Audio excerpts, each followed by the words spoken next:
حقیقت نامہ اللہ تعالیٰ کے بارے میں اللہ تعالیٰ کا یہ قول اس پر نہایت مضبوط و قوی ترین دلیل ہے۔ ترجمہ: کیا انہوں نے اونٹ کی طرف نہیں دیکھا کہ اس نے اس کو کیسا بنایا، اور آسمان کی طرف کہ اس نے اس کو کیسا بلند کیا، اور پہاڑوں کی طرف کہ اس نے ان کو کیسے نصب کیا، اور زمین کی طرف کہ اس نے اس کو کیسے بچھایا۔ سورۃ الغاشیہ۔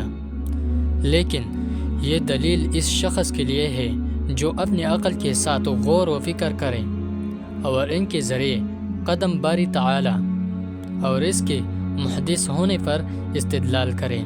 نیز ان اشیاء کے علاوہ جو ان کے ہم جنس ہیں، ان کے حادث ہونے پر اور اس پر کہ ان سب کے خالق ایسی ذات ہے جو ان کے مشابہ نہیں، اس پر بھی استدلال کریں۔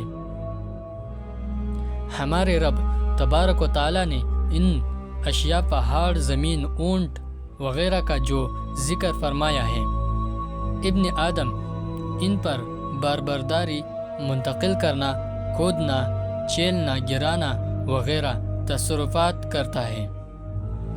ان میں سے کوئی بھی تصرف ممتنع نہیں، لیکن ان سب تصرفات کے باوجود ابن آدم ان میں سے کسی بھی چیز کی ایجاد پر بغیر اہل کے قادر نہیں، اور جو ایجاد سے عاجز ہے تو وہ اپنی ذات کے حق میں بھی محدث نہیں ہو سکتا۔ اس کے علاوہ ان اشیاء کی مثل بھی کوئی چیز ان کے لیے موجود نہیں ہو سکتی۔